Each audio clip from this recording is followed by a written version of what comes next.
Clear? ठीक है, अब हम आज आगे पढ़ने वाले हैं और एक नया टॉपिक स्टार्ट करते हैं, that is called position vector. हमको आज पोजीशन वेक्टर पहले पढ़ना है। Good morning sir. Good morning.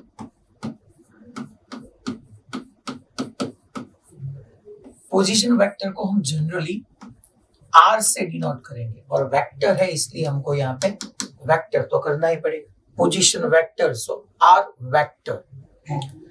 अब ये position vector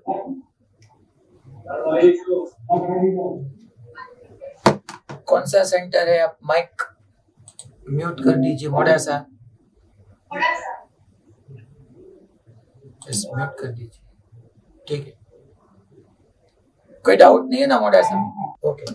position vector, it is a vector, इसको हम डिफाइन करते हैं। देखिए नेम से ही आइडिया हमको यहाँ पे आ जाना चाहिए कि पोजीशन वेक्टर, दैट मींस ये वेक्टर है जो पोजीशन को शो कर रहा है। So it is a vector, it is a vector which tells about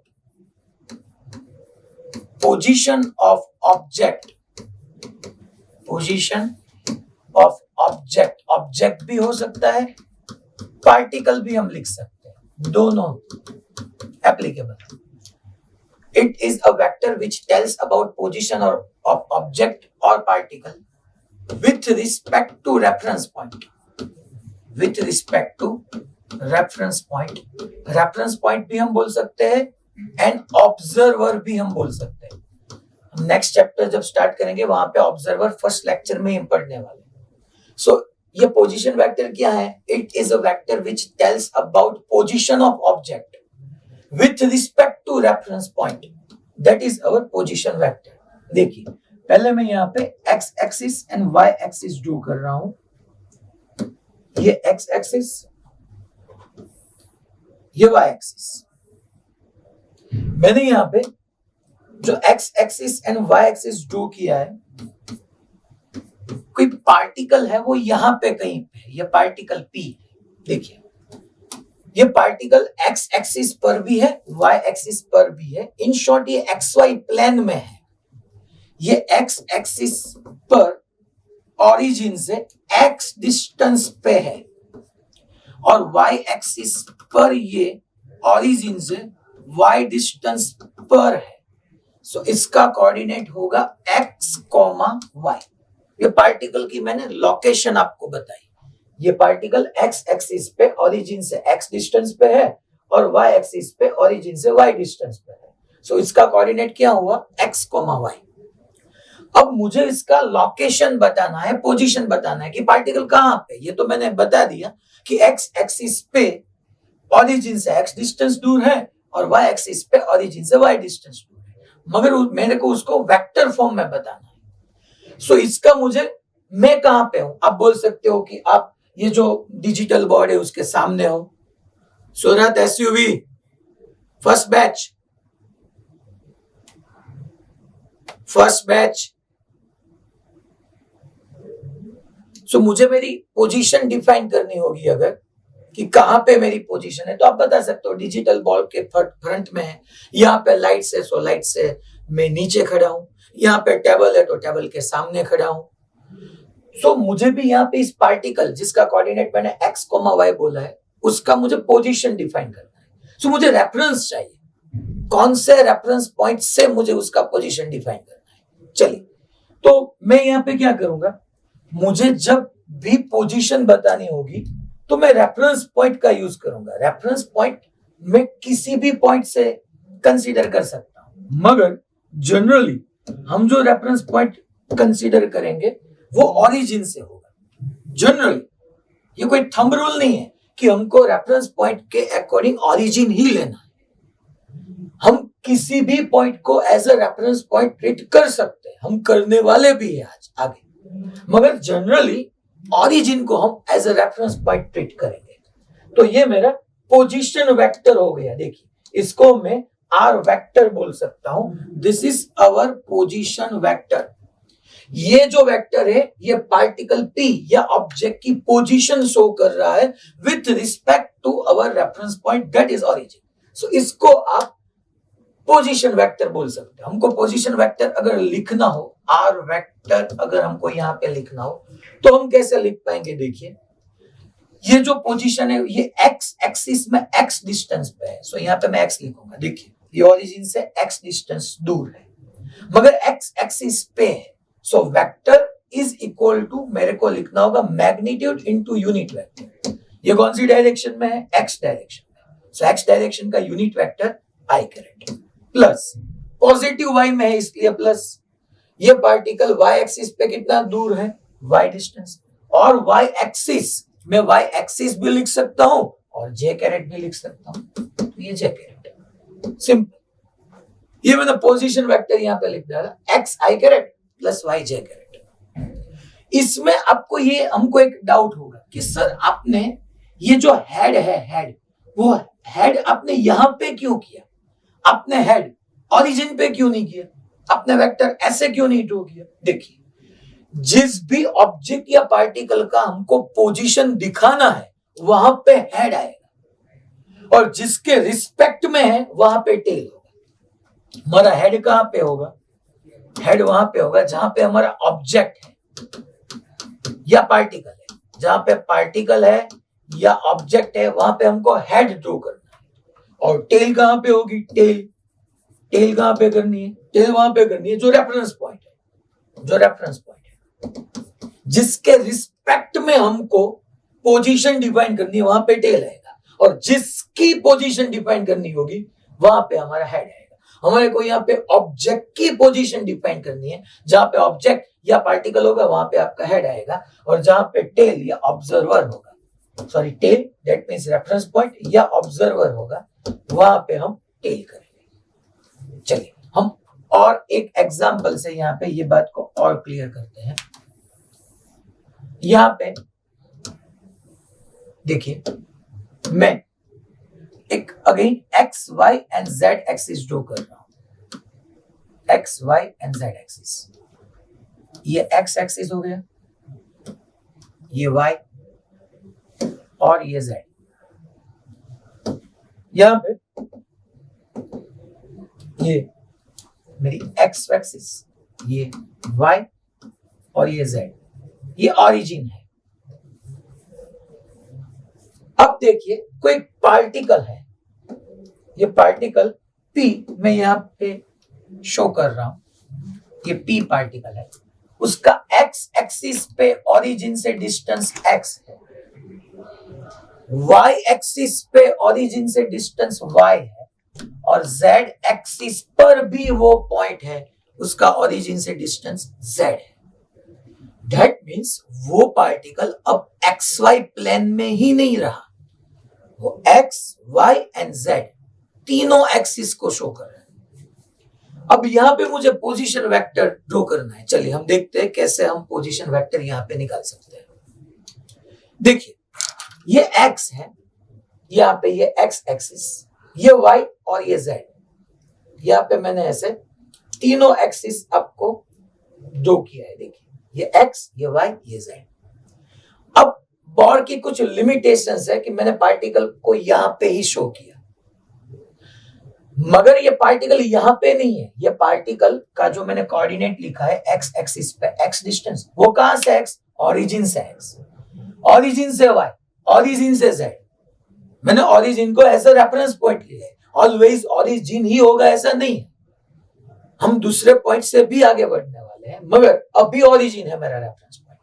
ये पार्टिकल यहां पे कहीं पे, यहां पे कहीं पे, यहां नहीं है, यहां, जिसका ओरिजिन से x एक्सिस पे डिस्टेंस x है, y एक्सिस पे डिस्टेंस y है और z एक्सिस पे डिस्टेंस z है, यहां पे कहीं पे है।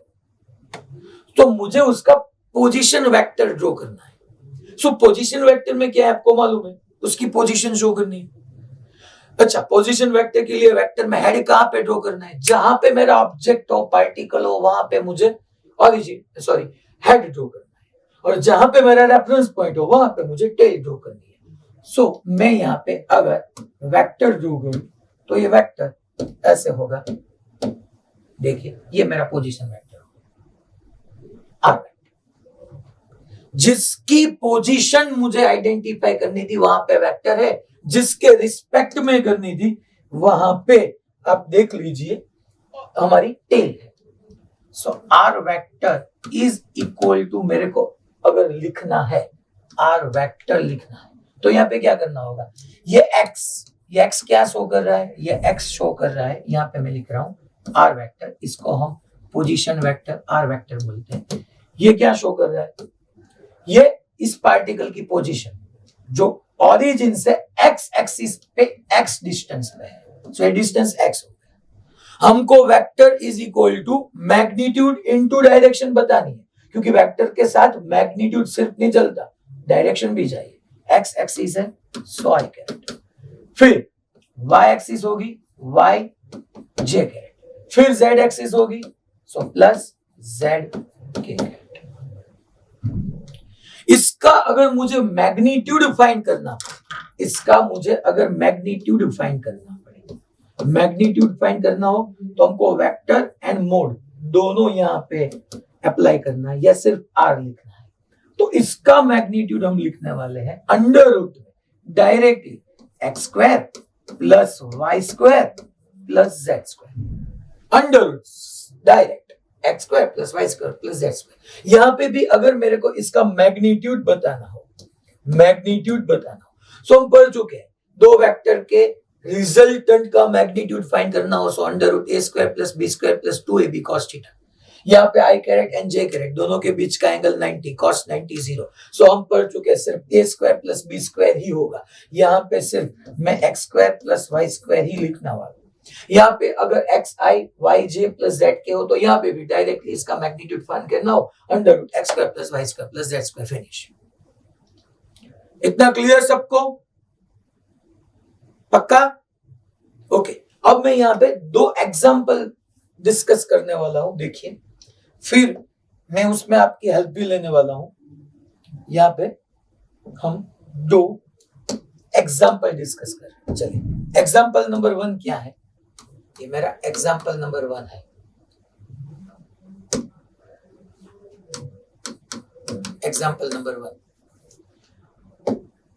Find question, find position vector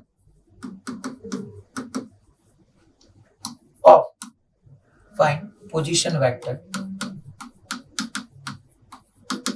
for particle shown in figure, then also find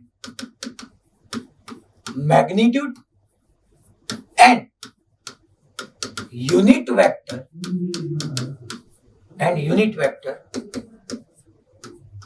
for position vector. Position vector, find magnitude and unit vector of position vector,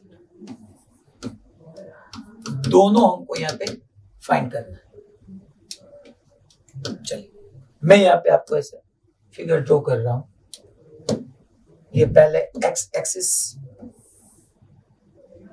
फिर यहाँ पे ये हमारी वाई एक्सिस, यहाँ पे कहीं पे आपका पार्टिकल है, यहाँ पे कहीं पे पार्टिकल P है, ये एक्स वाई, और चलिए मैं साथ में Z भी शो कर रहा हूं ताकि आपको ये Z भी दिखाई दे, ये Z,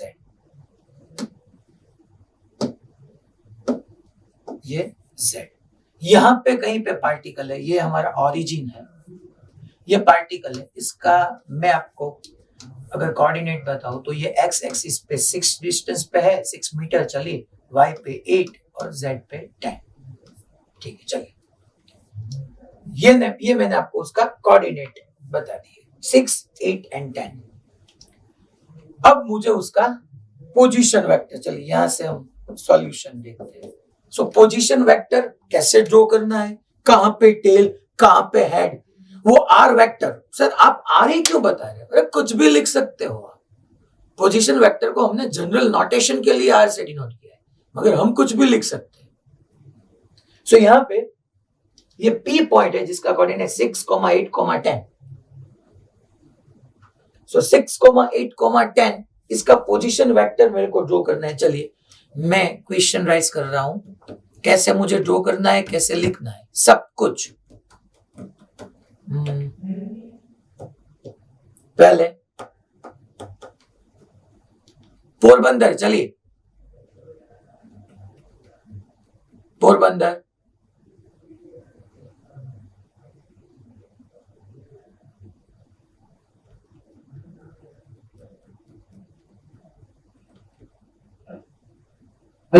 यस कौन आंसर देगा, कैसे लिखना है? चलिए पोजीशन वेक्टर, कैसे वेक्टर ड्रॉ करना है और कैसे आर वेक्टर लिखना है, बताइए। Raise your hand.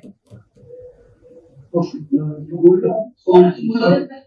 तो पहले पोजीशन लिखेंगे 6i cap. Okay 6i cap plus 8j cap plus 10k cap. Okay good. और पोजीशन वेक्टर कैसे ड्रॉ करना है? ओरिजिन से P तक, P के साइड है, P वाली तरफ है। करेक्ट ना? नहीं, नॉट करेक्ट सर, वो एरो है वो P की तरफ। ओके ठीक है, गुड। सो यहाँ पे ऐसे मेरे को पोजीशन वेक्टर ड्रॉ करना होगा। ऐसे जो हमारी हेड है वो ऑब्जेक्ट या पार्टिकल पे आना चाहिए, और जिसकी रिस्पेक्ट में हम फाइंड कर रहे हैं वहां पे टेल होना चाहिए। अगर मैं इसको आर वेक्टर यहाँ पे लिखूं, सो आर वेक्टर हमारा होगा एक्स एक्सिस में 6 उसका मैग्नीट्यूड है, मगर एक्स एक्सिस है इसलिए आई 6, 8 आई कैरेट, प्लस वाई एक्सिस में मैग्नीट्यूड 8 है, मगर वाई एक्सिस है इसलिए जे कैरेट प्लस 10 के कैरेट। चलिए, तो ये पहला मेरा क्वेश्चन खत्म हो गया। Find position vector of particle shown in figure. Also find magnitude and unit vector of position vector. मुझे पोजीशन वेक्टर का मैग्नीट्यूड पता करना हो, सो मैं यहाँ पे पढ़ा चुका हूं आपको कि आर वेक्टर का अगर मैग्नीट्यूड फाइंड करना है तो क्या करना है कि 6 का स्क्वायर सिंपल 36 प्लस 8 का स्क्वायर सिंपल 64 प्लस 10 का स्क्वायर सिंपल 100। सो यहाँ पे अगर आप सिंप्लीफाई कीजिए तो अंडर रूट 200 आपको मिलेगा, अंडर रूट 200। अब पोजीशन वेक्टर का मुझे यूनिट वेक्टर फाइंड करना है। यूनिट वेक्टर हम लास्ट टू लास्ट लेक्चर में पढ़े थे। यूनिट वेक्टर का फॉर्मूला क्या था? पहले हम आर वेक्टर जो पोजीशन वेक्टर है उसका यूनिट वेक्टर फाइंड कर रहे हैं। So unit vector is equal to, हमारे पास सिंपल फॉर्मूला था, vector upon magnitude of vector. So vector कौन सा है?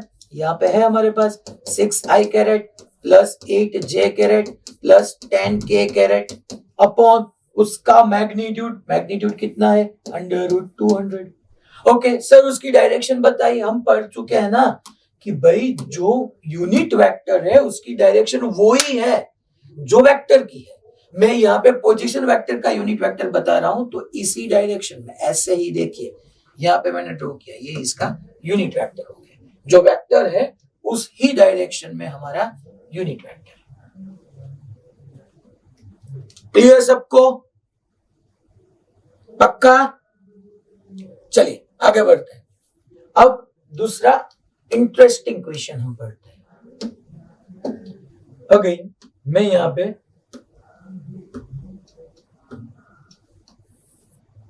X y and z axis हम ड्रॉ कर रहे हैं। Exercise, if position of particle 1 is 2, 4, 7 and particle 2, position of particle 1 is that and particle 2 3, position, यहां पे मैंने पोजीशन लिखा। Position of particle 1 is this and particle 2 is चलिए 4,6,8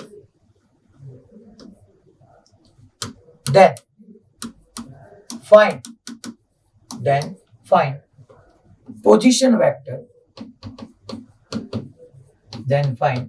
position vector of particle 2 with respect to particle 1। मुझे second particle की first particle के respect में position vector find करना है।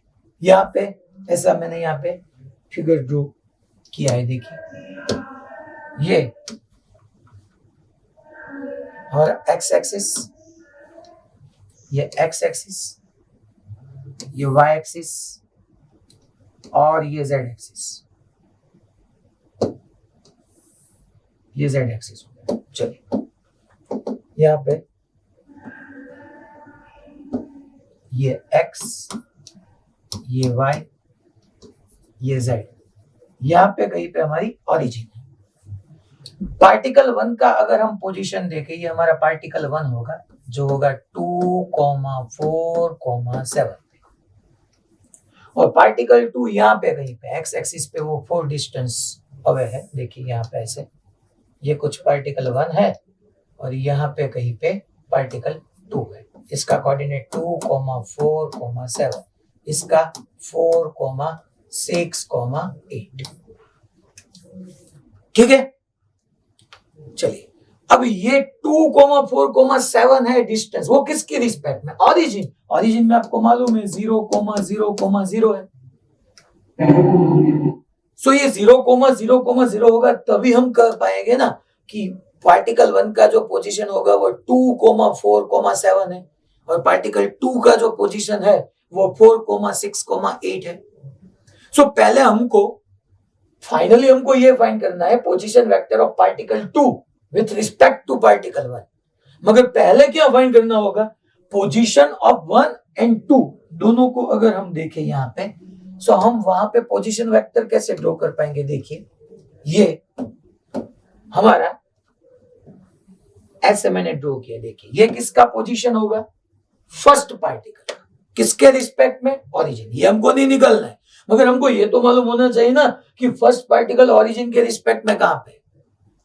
देखिए मैंने हेड कहां पे ड्रॉ किया? जहां पे पार्टिकल 1 था। टेल जहां पे मेरा रेफरेंस पॉइंट था। ये अगर हम इसको लिखें सो ये बेसिकली R1 वेक्टर है। देखिए R1 वेक्टर जहां पे हमने फर्स्ट पार्टिकल की पोजीशन डिफाइन की ओरिजिन के रिस्पेक्ट में। फिर ये है R2 वेक्टर। अभी तक मैंने क्वेश्चन यहां पे स्टार्ट ही नहीं किया क्योंकि क्वेश्चन में तो क्या बताना है? सेकंड पार्टिकल की जो हमको पोजीशन बतानी है वो ओरिजिन के रिस्पेक्ट में नहीं, विथ रिस्पेक्ट टू पार्टिकल 1 हमको फाइंड करना है। सो यहां पे मैं सॉल्यूशन स्टार्ट करूं कि सेकंड पार्टिकल की फर्स्ट पार्टिकल के रिस्पेक्ट में पोजीशन बतानी है, मगर पहले हमको वो तो फाइंड करना पड़ेगा ना सेकंड पार्टिकल कहां पे? ओरिजिन के रिस्पेक्ट में। फर्स्ट पार्टिकल कहां पे? ओरिजिन के रिस्पेक्ट में। सो हम डेफिनेटली यहां पे ऐसा नहीं लिख सकते क्या? R1 vector is equal to, देखिए एक्स एक्सिस में वो 2 है, सो 2i कैरेट, y में 4 है, 4j caret plus 7k caret and R2 vector is equal to 4i caret plus 6j caret plus 8k caret. सब पॉजिटिव एक्स वाई जेड में है। चलिए अब मुझे आपको बताना है कि हम कैसे डिफाइन करेंगे सेकंड पार्टिकल की पोजीशन फर्स्ट के रिस्पेक्ट में। उसके लिए क्या करना होगा वो पहले मैं आपको क्वेश्चन राइज कर रहा हूं। देखिए चलिए कैसे मुझे वेक्टर ड्रॉ करना है आप बताइएगा। पहले चलो एसयूवी सूरत अनम्यूट कीजिए।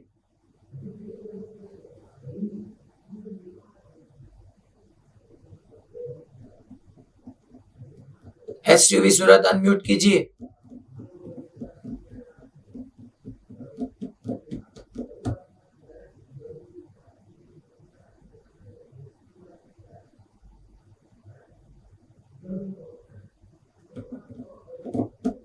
फास्ट। यस ठीक है, अनम्यूट हुआ था। यस फर्स्ट बैच, भैया आप बताओ कैसे करना है।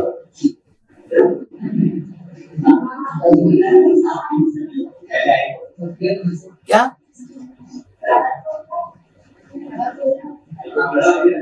हाँ यस बताइए कैसे करना है।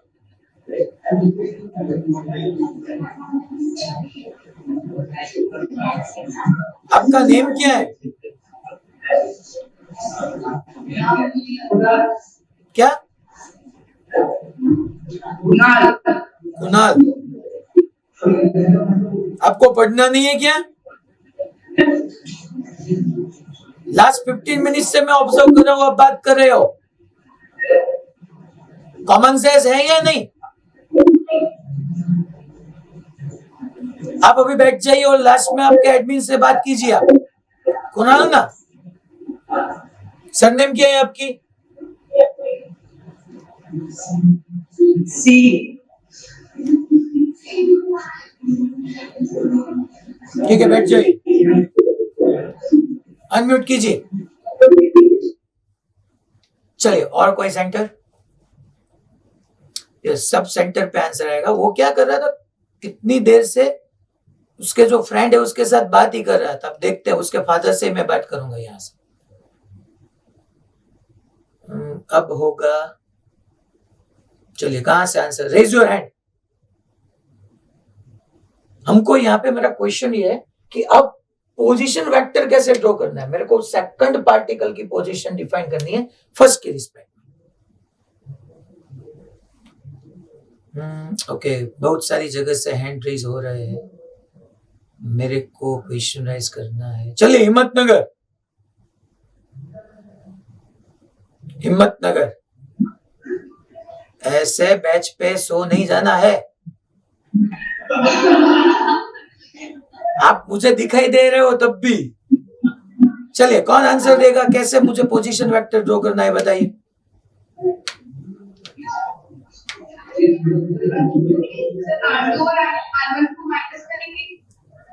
नहीं, पहले पोजीशन वेक्टर कैसे ड्रॉ करना है वो बताइए। चलिए मुझे हेड कहां पे रखना है और टेल कहां पे रखना है।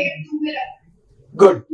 ऐसे मेरे को यहाँ पे पोजीशन वेक्टर ड्रॉ करना है। देखिए, जिसको मैं आर वेक्टर भी बोल सकता हूं, ये आर वेक्टर हुआ, क्योंकि पोजीशन वेक्टर ड्रॉ करने के लिए जिसके रिस्पेक्ट में हम डिफाइन कर रहे हैं वहां पे टेल होना चाहिए, और जिसका ऑब्जेक्ट है या पार्टिकल है वहां पे हेड होना चाहिए। ठीक है, ओके। अब चलिए अनम्यूट कर दीजिए। गुड। सो यहाँ पे ऐसे मेरे को पोजीशन वेक्टर ड्रॉ करना है। अब आप बताओगे ये आर वेक्टर कैसे फाइंड करना है सर। देखिए यहाँ पे ये R1 vector, R vector, R2 vector, ये हमारे पास ट्राइएंगल बन रहा है, और ट्राइएंगल के लिए हम वेक्टर एडिशन, वेक्टर सब्ट्रैक्शन पढ़ चुके हैं। देखिए यहाँ पे ऐसे कुछ हेड है, यहाँ पे हेड है, यहाँ पे हेड है, और यहाँ पे हेड है। तो हम ऐसे वेक्टर एडिशन की जो हम पढ़ चुके हैं by vector addition method, vector addition method. So vector addition method से हम नहीं कर सकते। ये फर्स्ट वेक्टर, फर्स्ट के हेड में सेकंड की टेल देखिए, और ये R2 मेरा रिजल्टेंट हुआ ना, क्योंकि R2 के अकॉर्डिंग यहाँ पे टेल के साथ टेल मैच हो रहा है, और यहाँ पे हेड के साथ हेड मैच हो रहा है। सो ये R2 मेरा रिजल्टेंट वेक्टर हुआ। ये first vector R1 vector, first के हेड में सेकंड का टेल, मगर सेकंड ये R है, सेकंड ये जो है वो R है, R2 नहीं है, ये R हमारा सेकंड वेक्टर है। सो यहाँ पे मैं लिख सकता हूं R1 vector plus R vector is equal to R2 vector by vector addition method, जो ट्राइंगल वाली थी वो। और यहां से अगर R वेक्टर मेरे को फाइंड करना है, सो R2 vector minus of R1 vector अगर हम करेंगे, सो R2 4i। देखिए यहां से अब एक नई थियरी की शुरुआत होगी, जो मैं आपको ये क्वेश्चन फिनिश होने के बाद ही बताऊंगा।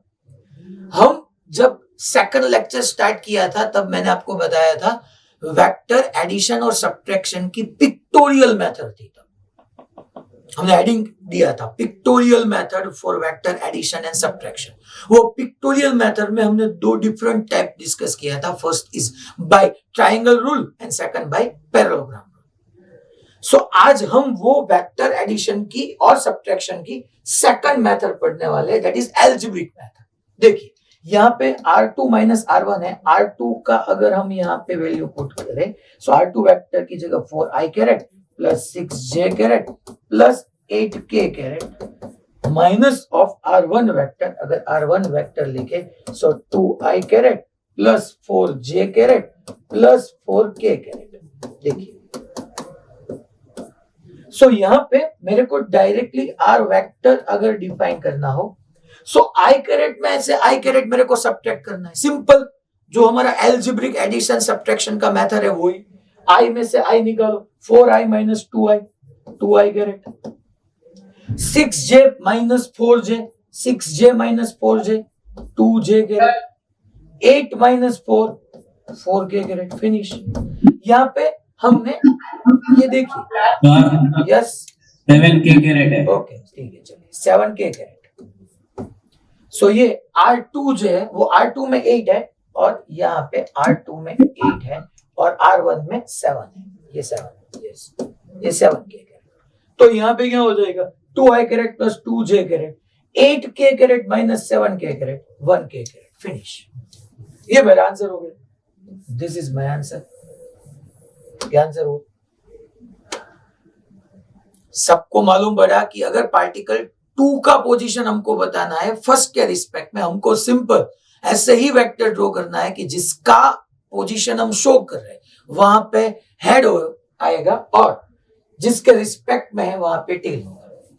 इसका मैग्नीट्यूड अगर मैं यही क्वेश्चन को मोल्ड करूं और ऐसे आपको यहाँ पे बताओ कि find magnitude of distance between 2 and 1, particle 2 and 1 के बीच का जो डिस्टेंस है उसका मैग्नीट्यूड फाइंड करना हो तो सिंपल, इसका मैग्नीट्यूड क्या होगा √2 square 4 plus √2 square 4 plus √1 square. So 4 plus 4 plus 1 8 plus 1 9, 9 का मैग्नीट्यूड 3। अगर इसका मेरे को मैग्नीट्यूड बताना होता तो 3 आंसर होता। यूनिट के साथ लिखना है, जो भी यूनिट हो। इसका यूनिट वेक्टर अगर बताना है so vector upon magnitude of vector करना है। ठीक है सबको क्लियर? ओके। आगे जाके मैं जो मेंस का एक क्वेश्चन है PYQ करने वाले हैं वहां पे फिर से इसकी हेल्प लूंगा। अब यहाँ पे यस इसके पहले वाले क्वेश्चन में अगर हम लोग डिस्टेंस फार्मूला से वो r वेक्टर निकाले तो चलेगा? कौन सा ये? नहीं, ये साइड वाला। अभी किया। इसमें क्या करना है आपको? वो r वेक्टर आपने निकाला ना माइनस करके, अगर वो हम लोग डिस्टेंस फार्मूला से निकालते तो चलेगा? डिस्टेंस फॉर्मूला में, मगर वो क्या है एग्जैक्टली वो ट्रायंगल नहीं बनेगा ना, रेक्टेंगुलर ट्रायंगल। वो अगर बनता तो ठीक है। यहाँ पे तो आपको वेक्टर एडिशन है तो i j k तीनों को साथ में लेके चलना है ना। ठीक है। अब नेक्स्ट हम theory, vector addition and subtraction of vector by algebraic method, addition and subtraction by algebraic method.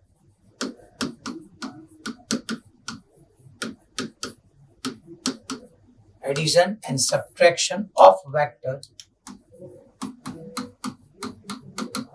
vector by algebraic method। ये हमारी दूसरी मेथड थी, वहां पे हमने फर्स्ट नंबर दिया था, ये हमारा सेकंड नंबर है। देखिए अगर हमारे पास ऐसे कोई ए वेक्टर है, ये ए वेक्टर है, देखिए सो ए वेक्टर को मैं ऐसे अगर 3D में लिखना हो तो उसका x कंपोनेंट होगा x, मगर सिर्फ मैग्नीट्यूड नहीं, साथ में हमको डायरेक्शन शो करनी है, डायरेक्शन के लिए i कैरेट, फिर y में so a y j caret, और फिर z में लिखना हो so a z k caret. Simple. Vector is equal to magnitude into direction, magnitude into direction. फिर अगर b वेक्टर हम एज्यूम करते हैं ऐसे, ये b vector, so b vector होगा b x i caret plus b y j caret plus b z k caret. ये vector 3D में है। अगर मैं ये यहाँ पे ऐसे ड्रॉ करूं, ये y एक्सिस, ये x एक्सिस और ये z एक्सिस, सो मैं यहाँ पे जो बोर्ड की लिमिटेशंस है उसके हिसाब से मैं ए वेक्टर ऐसे ही ड्रॉ कर सकता हूं, मगर आपको समझना है ये ए वेक्टर ऐसे नहीं है, ये x y और z है, तो ये ए वेक्टर जो है वो यहाँ पे कहीं पे, आप समझ रहे हो ये बात। ये मैंने ड्रॉ अपने आपको ऐसे किया है कि एक्स वाई प्लेन में लाई कर रहा है ऐसे, मगर ये वेक्टर ऐसे नहीं है, ये वेक्टर ऐसे है, यहाँ पे कहीं पे है। ठीक है सबको, ये बात क्लियर? मोटा सा क्लियर हुआ ये? ओके, सो यहां पे मेरे को ए वेक्टर प्लस बी वेक्टर पहले फाइंड करना है। चलिए, मेरे को ए वेक्टर प्लस बी वेक्टर निकालना है, तो सिंपल ये एल्जेब्रिक मेथड है। आई कैरेट को आप कलेक्ट कीजिए ऐसे टर्म को और उसको जोड़ दीजिए, A X plus B X into I caret. फिर जे कैरेट के टर्म को आप फाइंड कीजिए और उसको जोड़ दीजिए, सो ए वाई प्लस बी वाई जे कैरेट, फिनिश। ये तो मैंने सिर्फ आपको वेक्टर को फिल कराने के लिए ही बताया था। प्लस के कैरेट की टर्म को आप यहां पे पिक कीजिए और ए Z plus B z k carat, finish.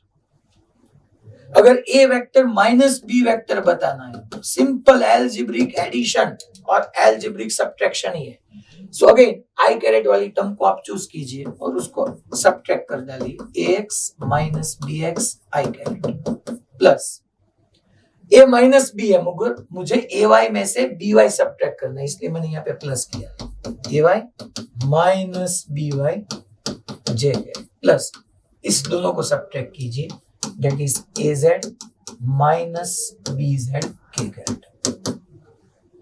अगर हमको इसका रिजल्टेंट का मैग्नीट्यूड फाइंड करना है, देखिए ये इसको मैं डेफिनेटली ऐसे लिख सकता हूं, ये मेरा आर वेक्टर हुआ, ये भी मेरा आर वेक्टर ही है, तो ये जो हुआ आर वेक्टर उसका ये एक्स कंपोनेंट हुआ आर एक्स, ये ए वाई प्लस बी वाई जो रिजल्टेंट है उसका आर वाई मुझे मिला, ये रिजल्टेंट का जेड कंपोनेंट है। सो आपको ये जो मेरा ए वेक्टर प्लस बी वेक्टर है इसको रिजल्टेंट में आप डेफिनेटली ऐसे लिख सकते हो, that is r x I caret plus r y J caret plus r z k caret, simple. और अगर इसका magnitude a vector plus B vector का मैग्नीट्यूड लिखना हो, देखिए यहां से मैं लिख रहा हूं कि मुझे ए वेक्टर प्लस बी वेक्टर का अगर मैग्नीट्यूड फाइंड करना हो, दैट मींस रिजल्टेंट फाइंड करना, तो क्या होगा, एक्स प्लस बी एक्स कुछ टर्म होगा जिसको हम आर एक्स बोल देंगे, तो उसका स्क्वायर करना है। आई जे के जब हो तब हम r x square plus r y square plus r z square, simple यही लिखने वाला है।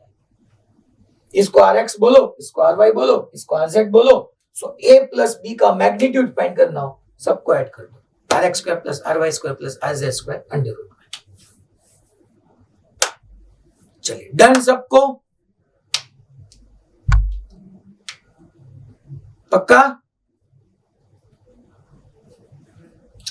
ओके, अब हम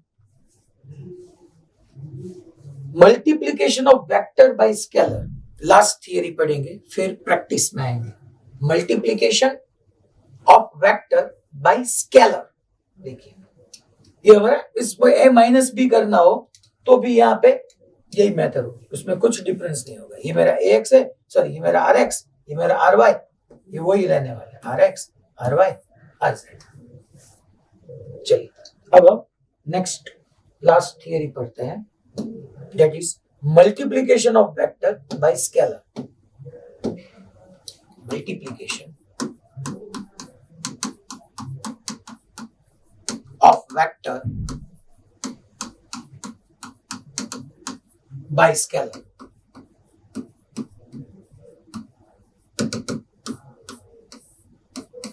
So अगर हमारे पास ए वेक्टर है, देखिए मैं एग्जांपल से भी आपको पढ़ाने वाला हूं। ये कोई ए वेक्टर है ऐसे, जिसकी डायरेक्शन पॉजिटिव एक्स एक्सिस पे है और उसका मैग्नीट्यूड ए है, ऐसा कोई ए वेक्टर है।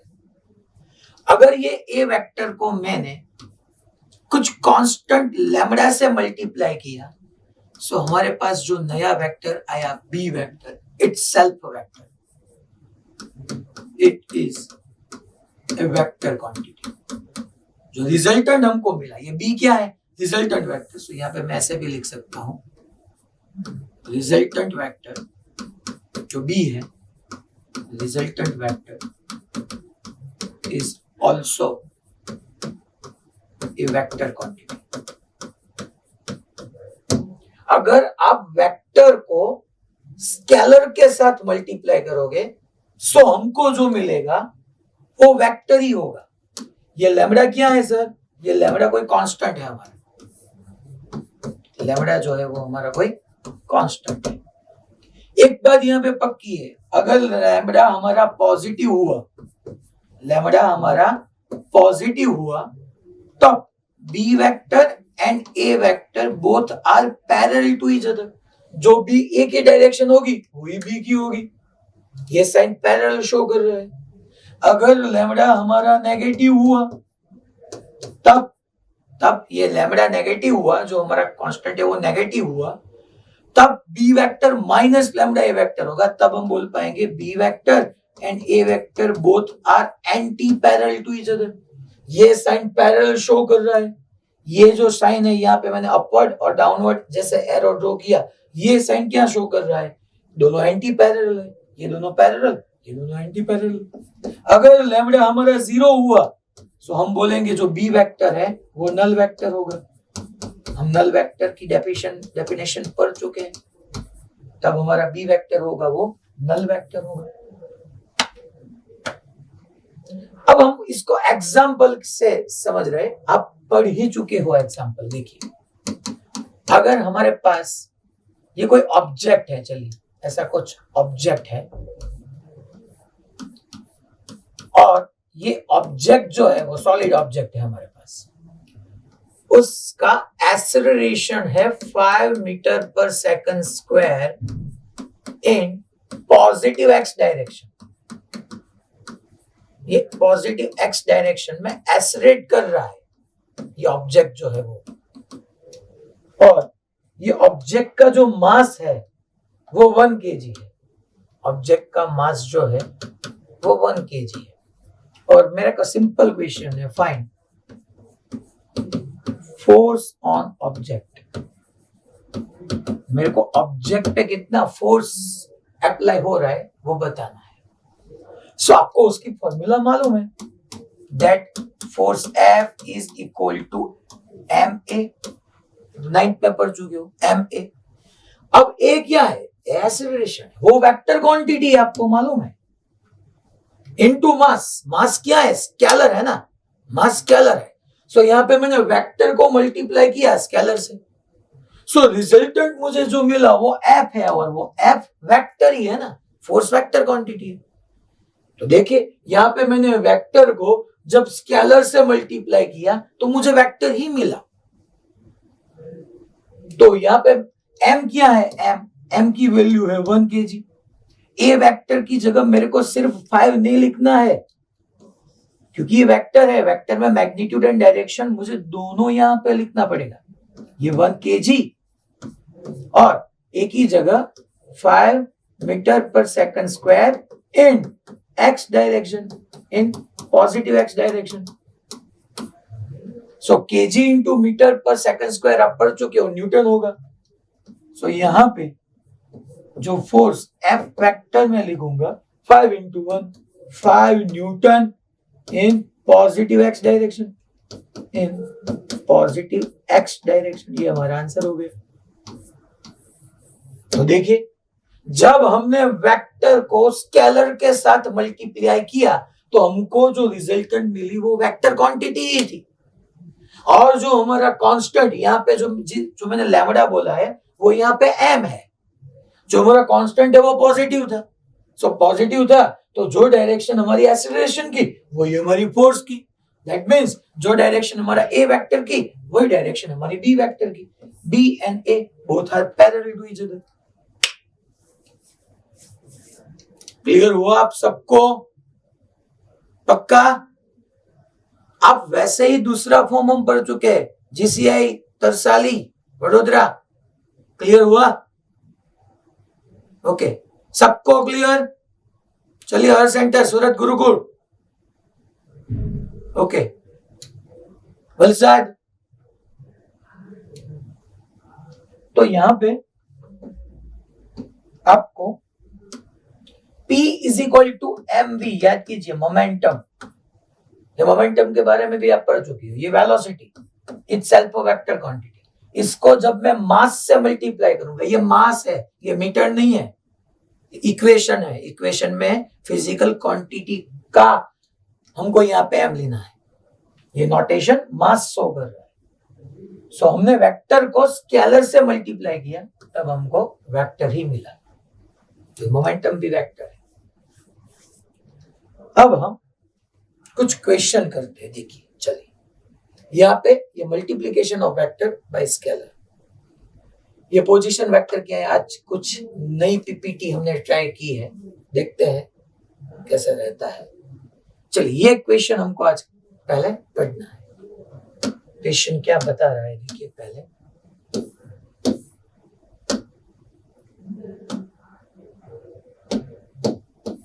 ये क्वेश्चन यहाँ पे टॉपिक 5 to 7 का फर्स्ट नंबर का क्वेश्चन है। क्वेश्चन रीड करते हैं। The magnitude of x component, the magnitude of x component of the position vector r vector, जो हमको यहाँ पे फाइंड करनी है, are vector of a particle is 3 metre and it is in negative x direction.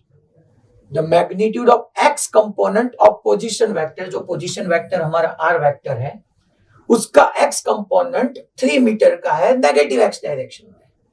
The magnitude of y component of this vector is 4 metre and it is in negative y direction, वो negative y direction में। Find the magnitude of the vector, vector का magnitude बताना है, and direction with respect to negative x axis. पहले हमको magnitude of this vector, चलिए तो पहले वेक्टर को लिखना कैसे है। Vector r vector is equal to, यहाँ पे आपको देखिए दिखाया गया है, ये एक्स, ये वाई, ये हमारा आर वेक्टर है, ये हमारा पोजीशन वेक्टर है, जिसका एक्स कंपोनेंट 3 नहीं है, -3 है। सो हमको लिखना है -3 आई कैरेट। जिसका वाई कंपोनेंट 4 नहीं है, -4 है, सो -4 जे कैरेट। ये पोजीशन वेक्टर हो गया। इसका मैग्नीट्यूड अगर हमको फाइंड करना हो, सो ऐसे अंडर रूट में -3 का स्क्वायर प्लस ऑफ माइनस, यहाँ पे तो प्लस ही करना है, फिर -4 का स्क्वायर, सो 3 + 16 25 का रूट 5। सो मैग्नीट्यूड हमारा हो गया 5 तो ए एंड सी दोनों में। फिर हमको एंगल निकालना है। देखिए, direction with respect to negative x axis, ये नेगेटिव एक्स एक्सिस है, सो इसके रिस्पेक्ट में हमको थीटा फाइंड करना है, इसके रिस्पेक्ट में। तो यहाँ पे, यहाँ से कैसे निकालेंगे, देखिए tan theta is equal to आप क्या कर पाओगे, अपोजिट अपॉन एडजेसेंट। ये अपोजिट कितना है, -4 नहीं, हमको 4 लिखना है। ये एडजेसेंट कितना है, 3। So tan theta is equal to 3/4। आपको तो answer theta is equal to tan inverse of 4/3 कह के बता देना है। Theta is equal to tan inverse of 4/3। मगर आप याद रखिए, देखिए इसकी हेल्प हमको रहेगी। ये क्वेश्चन सबको क्लियर समझ में आ गया? ओके, यहां पे आपको एक फंडामेंटल फैक्ट है। देखिए, ऐसे पाइथागोरस की पैर है, आपको मालूम है। ये अगर 3, ये 4 है तो ये 5 होगा। ये एंगल 90 है।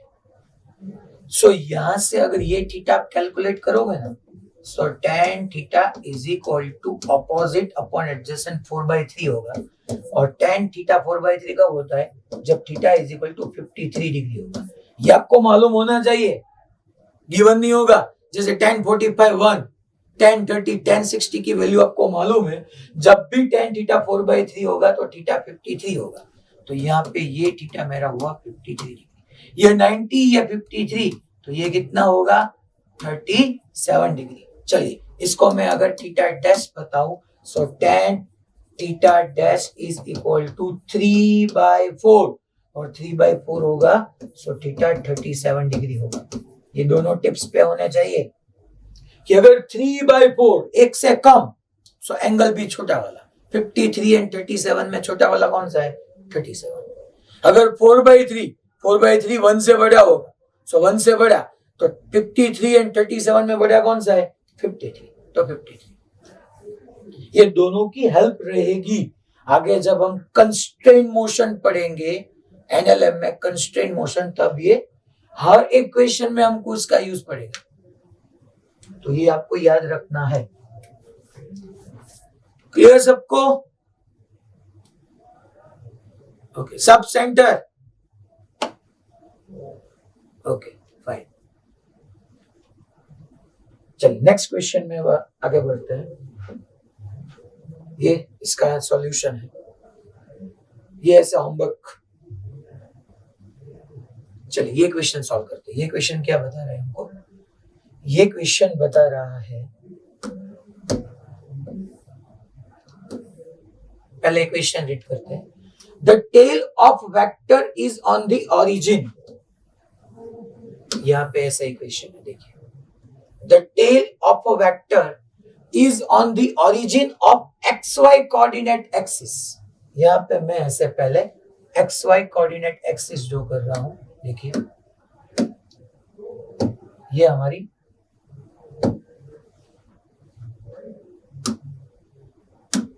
xy एक्सिस, ये y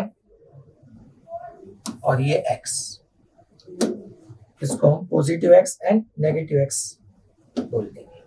ये पॉजिटिव x, ये नेगेटिव x, ये पॉजिटिव y, ये negative y। So first vector कहां पे हमारा? The tail of a vector is on the origin of xy coordinate axis, the vector is in positive x direction. So पहले हमारा vector ऐसे है, vector कैसा है? पॉजिटिव x डायरेक्शन में, ऐसे यहाँ पे कहीं पे वेक्टर है। चलिए वो वेक्टर को हम ए वेक्टर बोलेंगे, उसको हम ए वेक्टर बोलते हैं। ये हमारा ए वेक्टर है, ये जो है वो ए वेक्टर है, ये A vector. If the vector rotates anti clockwise, कैसे रोटेट करने के लिए बता रहे हैं? Anti clockwise. ये वेक्टर को मेरे को ऐसे एंटी क्लॉकवाइज घुमाना है, ऐसे एंटी क्लॉकवाइज, ऐसे anti clockwise. Find its x and y components for the rotation of first 90 degree rotate, फिर 180 डिग्री, फिर 270 and लास्ट में 360। चलिए पहले हम ये वेक्टर यहाँ पे है, इसको हम 90 डिग्री एंटी क्लॉकवाइज रोटेट करेंगे, तब ये वेक्टर यहाँ पे आएगा। पक्का? वेक्टर तो वही है, हमने 90 डिग्री ऐसे रोटेट किया यहाँ पे ऐसे देखिए 90 degree, theta is equal to 90 degree. तब हम ये वेक्टर को क्या लिख सकते हैं? Theta is equal to 90 degree अगर आपने रोटेट किया है, तब ये y में चला गया। ये वेक्टर का x कंपोनेंट अब 0 हुआ ना। अरे सर ये x में तो, अरे भैया इसको हमने एंटी क्लॉकवाइज 90 डिग्री घुमा दिया। अब ये वेक्टर ए वेक्टर सिर्फ और सिर्फ y में ही है, इसका x कंपोनेंट तो 0 हो गया ना। ये x में कहां पे है? नहीं है। और y में इसका मैग्नीट्यूड क्या होगा? प्लस ए, क्योंकि वो पॉजिटिव x एक्सिस पर है। फिर हमको 180 डिग्री घुमाना है। कहां से? जब वो पहले पॉजिटिव x एक्सिस में था, वहां से 180, यहां से नहीं। जब वो y एक्सिस पे आया तब से 180 नहीं, जब वो जहां फर्स्ट टाइम वो पॉजिटिव x एक्सिस पे था, वहां से 180। चलिए यहां से 180, तो ऐसे ये हमारा ए वेक्टर हो गया। तो ये वेक्टर ये ए, अब ये ऐसा हमको है theta is equal to 180 degree. इसका एक्स कंपोनेंट बताइए। यस ये एक्स में ही है और माइनस ए है। अगर वेक्टर में लिखना है तो माइनस ए आई कैरेट, मगर मैंने ए एक्स लिखा है सो माइनस एक्स एक्सिस पे। ये वाई पे है ही नहीं क्योंकि ये तो सिर्फ नेगेटिव एक्स को शो कर रहा है, तो इसका वाई कंपोनेंट 0। फिर कितना theta is equal to 270 degree. चलिए तो theta is equal to 270 degree के लिए हम बात करते हैं। फिर यहां से पहले से 90 90 180 प्लस 90 270, दैट मीन्स अब मेरे को ये ऐसे यहां पे कहीं, तो ये ए वेक्टर हो गया। अब तो थीटा इज इक्वल टू 270। देखिए वो नेगेटिव वाई पे है, उसका एक्स कंपोनेंट तो 0 है, वो नेगेटिव वाई पे है, सो इसलिए A Y is equal to minus A. Finish. और लास्ट में theta is equal to 360 degree घुमाना है। जब ये पहले यहाँ पे था 90 प्लस 90 180 प्लस 90 270, अब मैं 90 डिग्री घुमाऊंगा तो जब वहां पे पहले था वहीं पे वो आ जाएगा। ये मेरा ये वेक्टर वहीं पे, तो उसका x कंपोनेंट प्लस ए हुआ, ये a इसका मैग्नीट्यूड है, वो y में है ही नहीं, तो उसका y कंपोनेंट 0 हुआ। फिनिश। सबको क्लियर? Okay fine. चलिए अब हम नेक्स्ट क्वेश्चन सॉल्व करते हैं। ये इसका ऐसा सॉल्यूशन था, ये एक होमवर्क में ऐसा इक्वेशन। ये अ component of vector in any direction, ये हमको मालूम है, ये हम पढ़ चुके हैं। ये कैसे पढ़ना है, x comma y comma z, ये थियरी भी हमारी हो गई, ये थियरी हमने। चलिए यहाँ पे क्या बता रहा है, हम को ऐसे find the position vector its magnitude, position vector its magnitude and the unit vector in the direction of the vector for the followings। मेरे को पोजीशन वेक्टर बताना है, मैग्नीट्यूड एंड यूनिट वेक्टर हम पढ़ चुके हैं। मैं किसी एक क्वेश्चन का आपको सॉल्यूशन यहाँ पे बता रहा हूँ। चलिए पहले ये फर्स्ट वाला क्वेश्चन, ये क्यू है, कोई क्यू का अगर हमको पोजीशन वेक्टर बताना है तो ये हम आर क्यू वेक्टर करके लिखते हैं। चलिए एक्स एक्सिस पे 4 है सो 4i कैरेट, y में +5 है सो +5j कैरेट, ये माइनस होता तब हम -6 के कैरेट लिखेंगे, मगर ये प्लस है सो +6 के कैरेट। ये पोजीशन वेक्टर हो गया। फिर इसका मैग्नीट्यूड, इसका मैग्नीट्यूड आपको मालूम है कैसे लिखना है। चलिए मोड लगा देते हैं, और √4 का स्क्वायर 16, 5 का स्क्वायर 25 और 6 का स्क्वायर 36, सो 36 प्लस हमको यहाँ पे 16 प्लस 25, ये होगा 52, 52 62 एंड 72 प्लस 5 77, ये इसका मैग्नीट्यूड हो गया। और हमको बाद में क्या बताना है, यूनिट वेक्टर। चलिए तो यूनिट वेक्टर हमको पता है कैसे हमको फाइंड करना है। Unit vector r caret is equal to r vector upon उसका मैग्नीट्यूड। यहाँ पे r बोला गया है, सो r क्यू वेक्टर कैसे लिखेंगे, 4i caret plus 5j caret plus 6k caret, denominator में उसका मैग्नीट्यूड कैसे होगा, √77, ये √77। ठीक है, सबको क्लियर? ओके ऐसे ये second, third, fourth, fifth, six, ये सारे होमवर्क में कर डालना। ये इजी क्वेश्चन है, ये इसका सॉल्यूशन, यहाँ पे ये आंसर। फिर ये क्वेश्चन, चलिए ये अच्छा वाला क्वेश्चन है, ये क्वेश्चन को हम देखते हैं।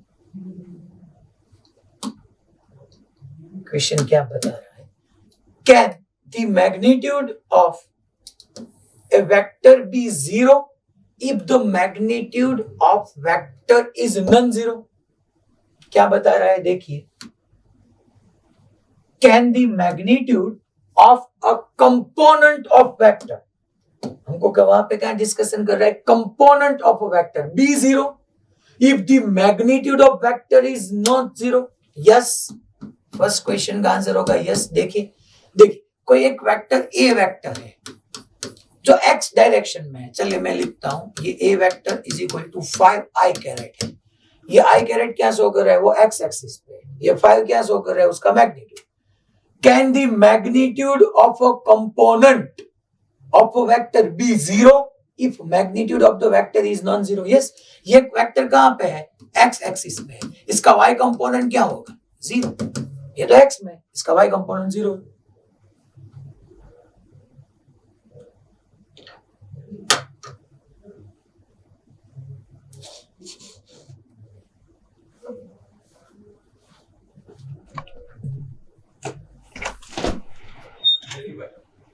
डिस्कनेक्ट થઈ ગયું ને, શરૂ છે અહીંયા બંધ જ નહીં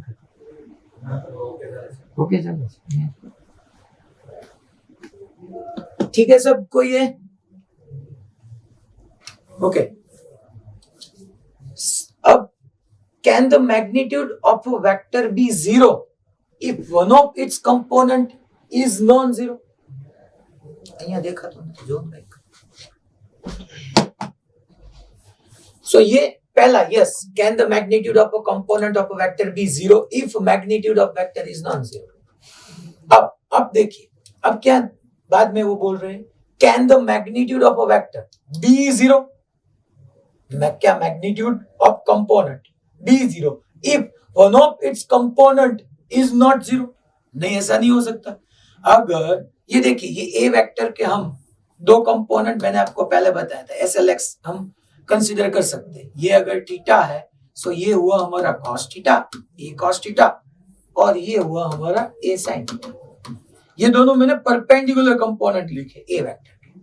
सो ये बता रहा है can the magnitude of a vector 0, vector का मैग्नीट्यूड 0 है if one of its component is not 0?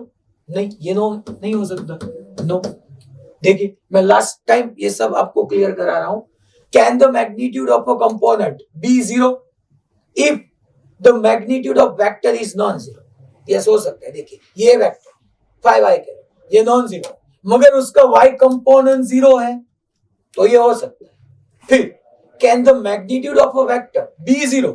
ये a वेक्टर का मैग्नीट्यूड 0 और उसका component does not equal to 0, ये हो ही नहीं सकता ना, क्योंकि अगर वेक्टर 0 होगा, ये ए वेक्टर 0 होगा तो उसका कंपोनेंट 0 ही होना चाहिए। ये नहीं हो पाएगा कि वेक्टर 0 हो और उसका कंपोनेंट नॉट 0 हो, ये नहीं हो पाएगा। क्लियर सबको? 110%? Okay Bhuj. Okay next question. So yes, the magnitude of a component of a vector can be 0 if the magnitude of the vector is not 0. फिर ये क्वेश्चन, ये थियरी है addition and subtraction of vector. देखिए चलिए एक ऐसा question हम solve करते हैं। क्वेश्चन में क्या गिवन है, if A vector is equal to 2i caret plus 3j caret plus 4k caret and b vector is equal to 4i plus 5j plus 3k, then find the magnitude of a plus b and a minus b। मेरे को a plus b और a minus b का magnitude निकालना है। चलिए पहले हम a vector क्या लिखेंगे, पहले हम a वेक्टर ऐसे लिखेंगे, ये a vector plus b vector is equal to magnitude बाद में, पहले a प्लस b बताइए। चलिए i carat 2i plus 4i 6i, फिर j 3j plus 5j 3j plus 5j 8j plus 4k plus 3k 7k। इसका मेरे को magnitude बताना, तो मैग्नीट्यूड हम पढ़ चुके हैं। इसके लिए सिंपल अंडर रूट में चले जाना है।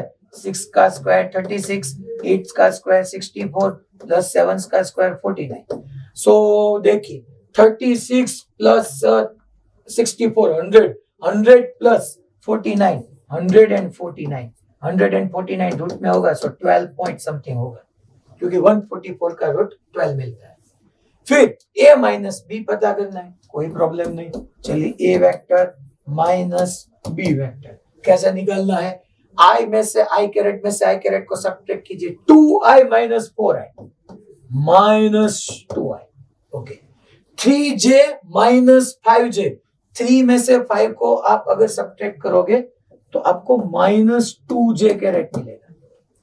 4k कैरेट में से 3k कैरेट को सब्ट्रैक्ट करना है, सो 4 माइनस 3 सिर्फ प्लस k कैरेट ही मिलेगा।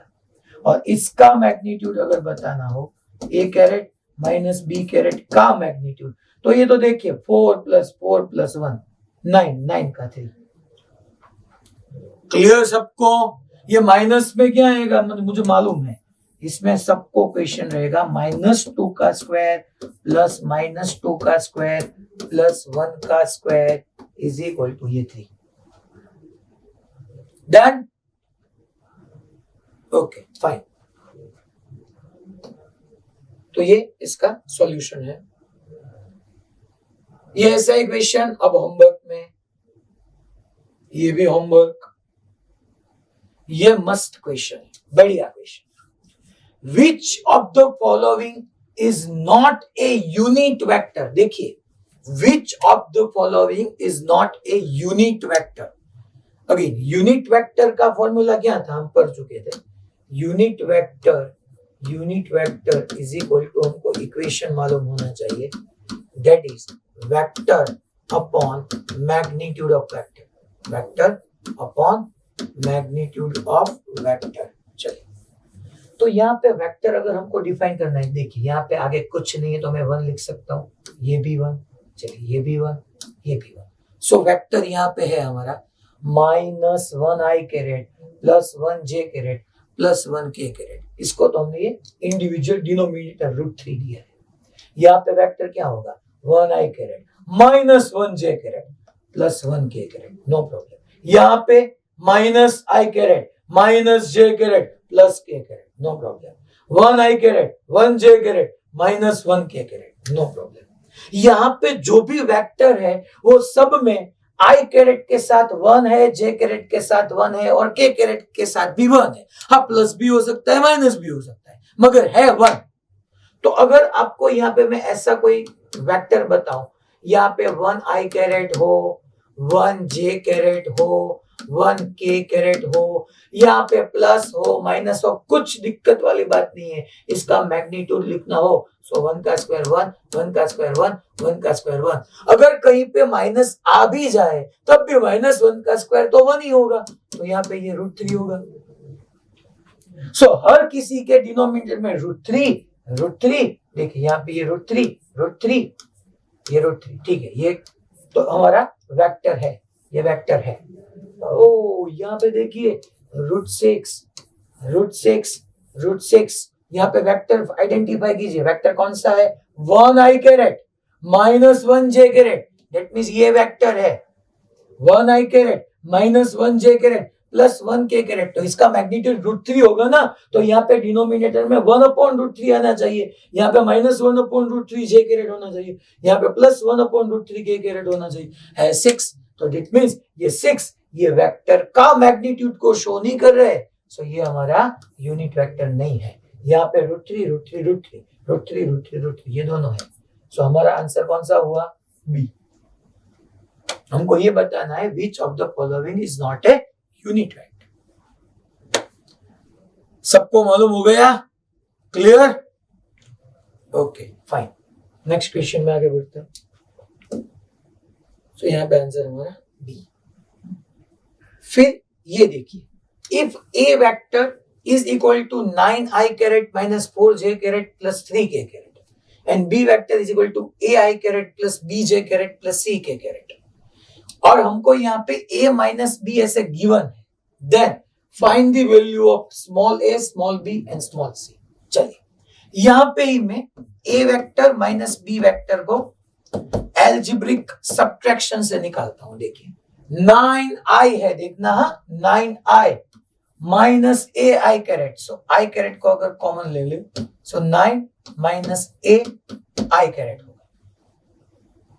फिर सब्ट्रैक्शन करना है, देखिए -4j minus bj caret, that means ऐसे -4j caret minus B J caret. यहां से अगर माइनस को मैं कॉमन लिखूं माइनस, तो ये हो जाएगा 4 प्लस बी जे कैरेट। क्या होगा? Minus of 4 plus B J caret. समझ में आया सबको? मैंने क्या किया? माइनस 4j माइनस बीजे, इसमें से अगर माइनस कॉमन ले लूं तो 4 प्लस बीजे कैरेट। फिर लास्ट में ये सी के कैरेट, और यहाँ पे क्या है? यहाँ पे सी और यहाँ पे 3। सो ए माइनस बी करना है। 3 के कैरेट माइनस सी के कैरेट। सो यहाँ पे प्लस, मेरे को करना माइनस है मगर 3 में से सी को सब्ट्रैक्ट करना है, सो प्लस 3 माइनस सी के कैरेट। अब इसको आपको इसके साथ कंपेयर करना है। सिंपल, क्वेश्चन खत्म। इसको आप कंपेयर कीजिए। चले, ये माइनस बी ऑलरेडी ये तो हमको गिवन है ही, इसको और ये दोनों को कंपेयर कीजिए। चलिए कंपेयर करते हैं। सो यहाँ पे आई कैरेट के साथ 4 था, यहाँ पे आई कैरेट के साथ क्या है? इस दोनों को साथ में लिखते हैं। So 9 minus A is equal to 4।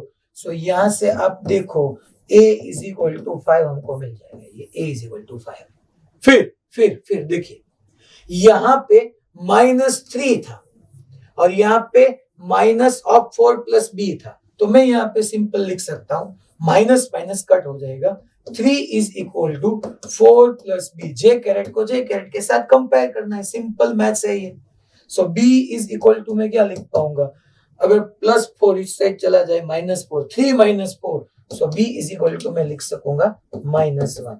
b is equal to -1। फिर लास्ट में देखिए, यहाँ पे देखिए k कैरेट के साथ -5 था और यहाँ पे k कैरेट के साथ +3 माइनस c है। So 3 minus c is equal to -5 लिखना होगा। ये भी एरर हो जाती है हमसे।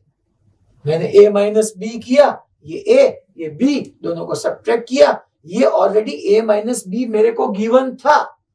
सो आई कैरेट के साथ आई कैरेट को कंपेयर किया, जे कैरेट के साथ जे कैरेट को और के कैरेट के साथ के कैरेट को। सो यहाँ पे क्या लिख पाऊंगा? 3 माइनस 5, यहाँ पे आ जाएगा +5, ये c। So c is equal to 8। So a5 b -1 and c 8। Bombay 5 -1 8। सबको क्लियर? सब्ट्रैक्शन एडिशन ऐसा आना चाहिए हो आपको। ये बेसिक नीड है हमारी। ये बी, ये होमवर्क,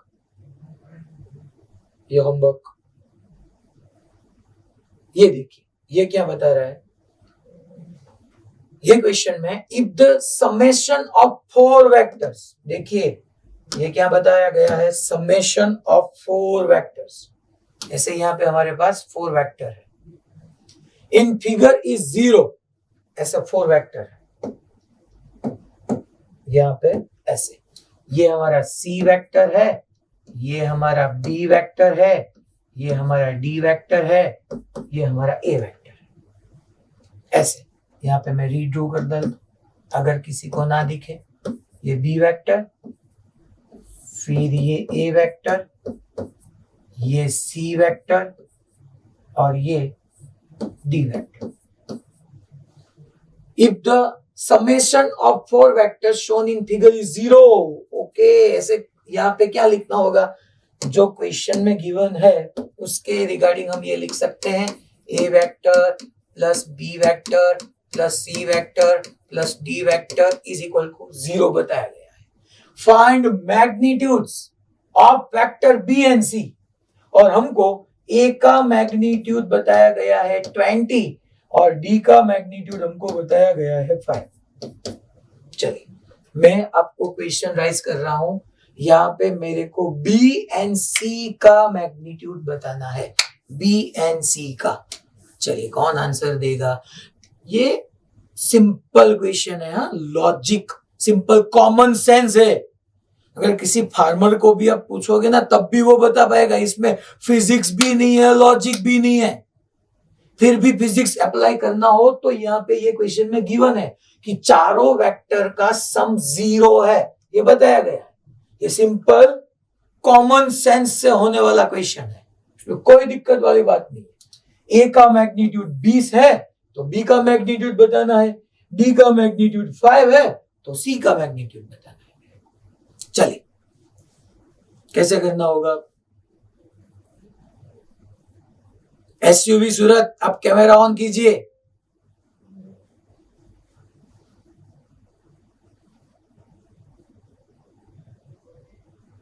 मुझे आंसर, चलिए Valsad, Valsad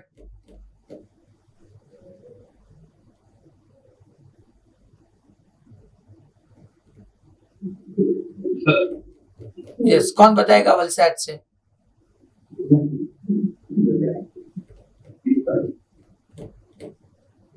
option B. Option B कैसे? कैसे वो प्रूव करिए। चलिए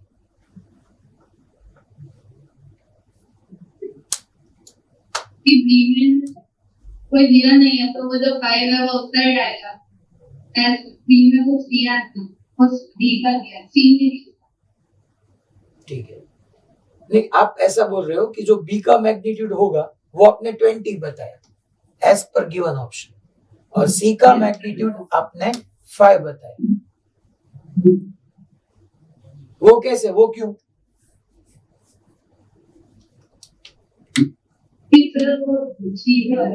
ओके गुड, यस।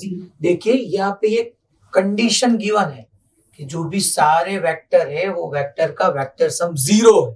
इतनी सिंपल बात है, अगर ये D5 इस साइड है तो ये C का मैग्नीट्यूड 5 ही होना चाहिए, तब भी लेफ्टवर्ड एंड राइटवर्ड दोनों सेम मैग्नीट्यूड, ऑपोजिट डायरेक्शन 0। ये लेफ्टवर्ड ये राइटवर्ड, ये भी 5 ये भी 5, 0। इसका भी B और A का भी वेक्टर सम 0 है। अगर A 20 डाउनवर्ड है तब B 20 अपवर्ड है, 20 अपवर्ड 20 डाउनवर्ड, नेट 0। किसी भी, अगर आप यहाँ पे कोई आदमी अगर खड़ा है उसको इस साइड से कोई 5 न्यूटन से पुश करे और इस साइड से भी 5 न्यूटन से पुश करेगा तो टोटल कितना होगा? 0। यहाँ पे गिवन है कि ये नेट फोर्स 0 है, नेट वेक्टर 0 है, सो यहां से 5 न्यूटन तो यहां से भी 5 न्यूटन ही होना चाहिए। क्लियर सबको? ये राधिका क्या कर रहे हो आप? जामनगर राधिका,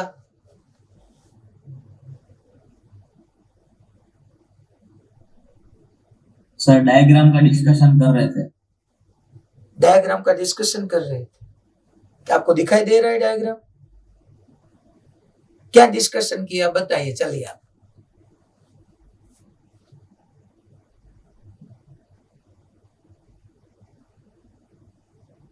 डिस्कशन क्या किया बताइए। सर वो बोल रहे थे कि अगर ये एक ही डायरेक्शन नेगेटिव y एक्सिस में है, अगर वो पॉजिटिव x एक्सिस में होती तो क्या होता है, ऐसा वो। मगर ये यहाँ पे b का मैग्नीट्यूड बताना है तो a को आप कैसे करोगे? तो फिर ये कंडीशन नहीं होगी, a vector plus b vector plus c vector plus d vector is equal to 0। ये कोई कंडीशन गिवन है, दैट मींस जितना a है उतना ही मैग्नीट्यूड में b है। ये a downward b upward, same c rightward d leftward, तभी 0 हो पाएगा। ABCD दोनों चारों का सम 0 है तो जितना A है उतना ही B और जितना C है उतना ही D।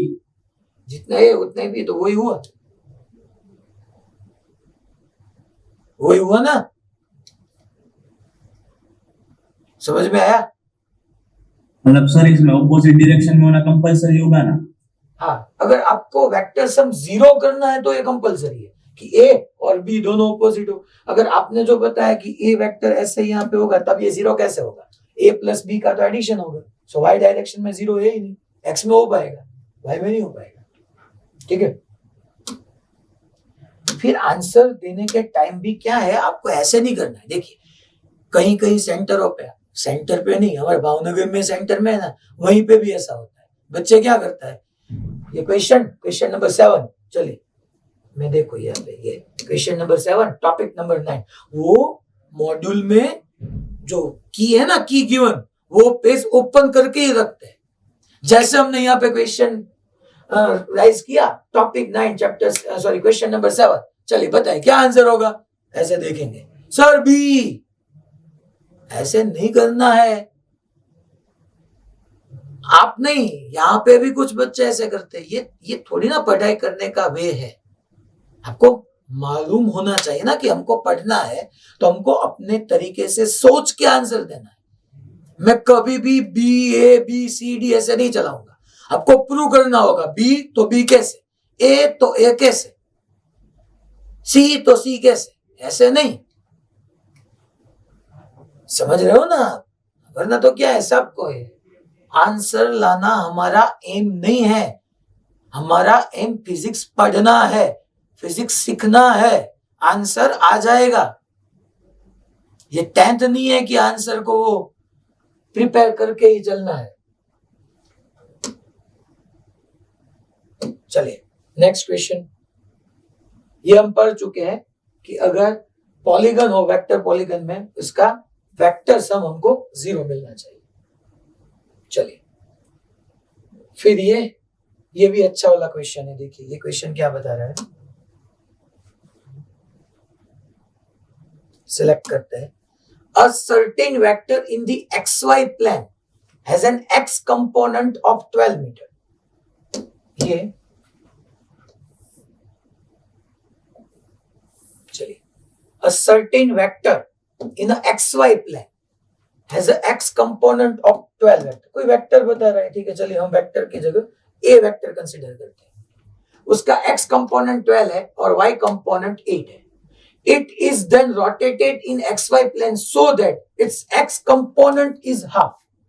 Then its new y component is approximately. चलिए यहाँ पे ऐसे हम कोई वेक्टर नहीं बताया गया है, हम a वेक्टर r वेक्टर कुछ भी लिख सकते हैं। चलिए एक r वेक्टर है और जो वेक्टर है उसका x कंपोनेंट 12 है। ये r वेक्टर है तो उसका x कंपोनेंट 12 मीटर है और उसका y कंपोनेंट 8 मीटर है।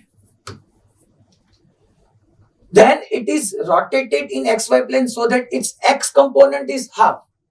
तो इसका देखिए, इसका ऐसा है, ये x कंपोनेंट, ये x और ये y। फिर हमने उसको रोटेट किया तो क्या हुआ, ऐसे रोटेट किया तो उसका x कंपोनेंट अब हाफ हो गया, अब इतना ही हुआ। तो पहले 12 था, सो अब rx डैश 6 मीटर ही होगा, x कंपोनेंट हाफ हो गया। सो उसका नया वाला y कंपोनेंट क्या है वो मुझे बताना, कि उसका जो नया y कंपोनेंट आया ry डैश वो बताना है। चलिए पहले rx और ry था तो हम क्या ऐसा नहीं लिख सकते, हम ये लिख सकते हैं that is r is equal to, एक x में था एक y में था, so under root of rx square plus ry square। Simple, r का वेक्टर फॉर्म में देखिए तो r vector is equal to rx i caret plus ry j caret, तो ऐसे ही लिखना है, cos 90 हो जाएगा। rx कितना है 12 स्क्वायर 144, 8 स्क्वायर 64। सो यहाँ पे अंडर रूट में क्या होगा, अंडर रूट में 208, ये हमारे पास जो r है उसका मैग्नीट्यूड मिल गया। अब हम को क्या बताना है, ry डैश बताना है। चलिए तो ry डैश के लिए हम क्या लिखेंगे, अगेन ये तो r वही है ना, जो वेक्टर है वो तो वही है, मैग्नीट्यूड वाइज वही है। देखिए हम फर्स्ट लेक्चर में ही पढ़े थे कि अगर आप वेक्टर को रोटेट करेंगे और वो angle other than 2 pi radian होगा तो हमको नया वेक्टर मिलेगा। यहाँ पे इसका मैग्नीट्यूड वही है, r वही है। यहाँ पे अलग बात है कि मैंने ऐसे छोटा वाला दिखाया है, देखिए ये r वेक्टर वही है, उसमें कुछ चेंज नहीं हुआ है, ये हमारा नया ry डैश है। सो r की जगह यहाँ पे rx square dash square plus ry dash square, r वही है, under root 208 is equal to under root में rx डैश भी हमको मालूम है कितना है, rx डैश 6, सो 6 का square 36 plus ry dash whole square. यहां से आपको ry डैश फाइंड करना होगा। समझ रहे हो साहब, क्लियर सबको? ये वेक्टर वही है, सिर्फ हमने उसका मैग्नीट्यूड उसका डायरेक्शन चेंज किया है, मैग्नीट्यूड भी वही है। देखिए r वही होगा, फिर ये सिर्फ ये x कंपोनेंट आधा हो गया, सो y कंपोनेंट हमको R Y dash new find करना है। तो इसको आप सिंप्लीफाई करोगे, रूट रूट तो ऐसे भी कैंसिल हो गया, 208 माइनस 36 और उसका रूट ले लो, आंसर आ जाएगा। ठीक है, वो ऐसे। नेक्स्ट, ये भी अच्छा वाला क्वेश्चन, देखिए ये क्वेश्चन क्या बता रहा है हमको, by keeping the direction of a vector the same if its magnitude is double. Okay, यहां पे ये ऐसा इसने बोला है कि by keeping the direction of a vector the same if its magnitude is double. ये y एक्सिस, ये y, ये x, ये वेक्टर कोई a वेक्टर है, देखिए मैं उसकी डायरेक्शन वही रखूंगा और उसका मैग्नीट्यूड डबल करूं, then the magnitude of it's every component b। पहले ये a वेक्टर है, उसके दो कंपोनेंट आएंगे, एक्स वाई प्लेन में ही मैं यहाँ पे उसके कंपोनेंट निकालूंगा, तो ये ए एक्स कंपोनेंट होगा, ये वाई होगा। So A vector is equal to मैं लिख पाऊंगा A X I caret plus A Y J caret. इसका मैग्नीट्यूड अगर हमको निकालना हो तो हम ऐसे लिख पाएंगे under root of A X square plus A Y square. अब यहाँ पे क्या बताया है, by keeping its direction, direction वही, सिर्फ ये जो वेक्टर है उसका मैग्नीट्यूड हमको डबल करना है, ऐसे ऐसे कुछ ऐसे। यहाँ पे ये देखिए मैग्नीट्यूड डबल हो गए, 2a है वेक्टर, ये पहले a था अब ये 2a हो गया। अब एवरी कंपोनेंट के बारे में हमको बताया, तो देखिए यहाँ पे मैं 2 अगर लेफ्ट साइड मल्टीप्लाई करूं तो ये 2 मैग्नीट्यूड डबल हो गया। बाय मैथमेटिक्स 2 मुझे लेफ्ट साइड भी मल्टीप्लाई करना है, राइट साइड भी करना है, ऐसे तो नहीं हो पाएगा ना मैं लेफ्ट साइड 2 से मल्टीप्लाई करूं और राइट साइड नहीं करूं। ये x square plus A Y square, देखिए अब क्या होगा, ये 2 अगर रूट में चला गया तो ये 4 हो जाएगा। सो ये 4a X square plus 4a Y square, तो ये x कंपोनेंट और y कंपोनेंट 4 टाइम्स नहीं हुआ है, मेरे को अभी ऐसे लिखना होगा 4ax that means 2ax whole square plus 2ay whole square, क्योंकि जो a था उसका कंपोनेंट ax एंड ay था, ax square and ay square नहीं था। यहाँ पे बच्चे को डाउट रहता है सर ये तो 4 हुआ, आपने क्यों फिर 4 लिख के 2ax 2ay ऐसा लिखा। हमारा जो कंपोनेंट था वो ax एंड ay था, पहले ax ay था, अब क्या हुआ 2ax 2ay, सिंपल। सो हमारा कंपोनेंट क्या हो गया, डबल। समझ रहे हो सब, सबको क्लियर? ये 4 आंसर नहीं लिखना है क्योंकि कंपोनेंट ax स्क्वायर और ay स्क्वायर नहीं था, ax एंड ay था, तो यहां पे ऐसे आपको 4ax स्क्वायर को 2ax होल स्क्वायर करके लिखना है। नेक्स्ट, सो ये डबल,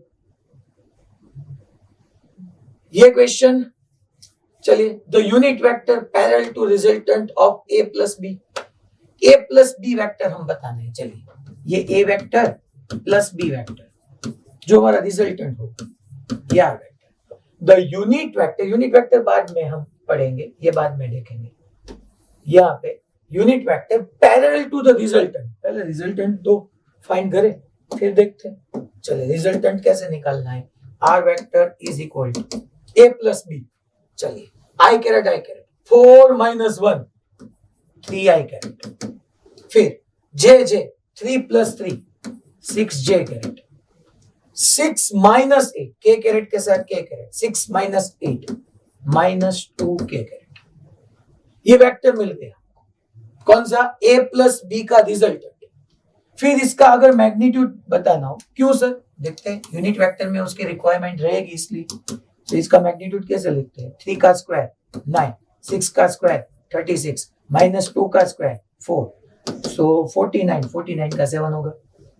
ये सर रिजल्टेंट वेक्टर ऐसे कैसे आएंगे, देखिए यहाँ पे मैं ऐसे ड्रॉ करता हूँ, ये हमारी y एक्सिस है, ये हमारी x एक्सिस है, शायद यहाँ पे कहीं पे a वेक्टर था, यहाँ पे कहीं पे b वेक्टर था, ये आइडियली एक्स वाई जेड में है, मैंने यहाँ पे एक्स वाई लिखा है, मगर साथ में आपको जेड कंसीडर करनी होगी। ये ए वेक्टर, ये बी वेक्टर। फिर देखिए सुरेंद्र नगर, ये ए वेक्टर, ये बी वेक्टर। अगर मुझे रिजल्टेंट बताना है तो रिजल्टेंट आर वेक्टर ऐसे ड्रॉ करना होगा बाय पैरेललोग्राम मेथड, ऐसे और ऐसे। ये मेरा R vector. So are vector जो रिजल्टेंट है उसके पैरेलल रिजल्टेंट ये है, उसी डायरेक्शन में मेरे को यूनिट वेक्टर निकालना है। सो उसी डायरेक्शन में उसका यूनिट वेक्टर मैं आर कैप अगर बोलूं, सो आर कैप या R caret is equal to unit vector का फॉर्मूला हमको मालूम है, vector upon magnitude of vector. So simple 3i caret plus 6j caret minus 2k caret upon 7। ठीक है, सबको क्लियर हुआ? ये लाइन आपको क्लियर होनी चाहिए वडोदरा भाईली, ये लाइन आपको क्लियर होनी चाहिए। Unit vector parallel to resultant, ये रिजल्टेंट आया उसी डायरेक्शन में उसका यूनिट वेक्टर, मगर हमको मालूम है यूनिट वेक्टर क्या शो कर रहा है, यूनिट वेक्टर वेक्टर की डायरेक्शन ही शो करेगा। चलिए नेक्स्ट। सो ये आपको मिल गया, ये होमवर्क, ये होमवर्क, ये क्वेश्चन हम देखते हैं बाद में। चलिए ये क्वेश्चन बढ़िया है, लास्ट क्वेश्चन है हमारा आज का, फिर आपको आपके लंच के लिए। सो यहाँ पे लास्ट क्वेश्चन है, मैं किसी के साथ भी ये क्वेश्चन डिस्कस कर सकता हूं, यहाँ पे आपको ख्याल रखना है। देखिए, in the cube of side A, यहाँ पे मेरे पास एक क्यूब है, मैं ऐसे यहाँ पे क्यूब ड्रॉ करूंगा। चलिए शेप में से ही हम क्यूब ले लेते हैं। क्यूब कहाँ पे गया 3D में, देखिए ये रहा हमारा क्यूब। और चलिए कलर ठीक है, यहाँ पे ऐसे क्यूब है हमारे पास ऐसा, सबकी साइड ए है, ये फिगर आपको गिवन ही है, सबकी साइड लेंथ है वो ए ही है, ये भी ए, ये भी ए, ये भी A. Side A shown in the figure, the vector from the central point of the face ABOD, ये है A, ये है B, ये है O, ये है D, ABOD, and the central point of face BEFO, ये B, यहाँ पे E बोला गया है, यहाँ पे F है, BEFO, दोनों का देखिए क्या बता रहा है, सेंट्रल पॉइंट, सेंट्रल पॉइंट पहले ही बताया गया है, central point of the face ABOD, ये ABOD का सेंट्रल पॉइंट यहीं पे कहीं होगा, समझ रहे हो आप?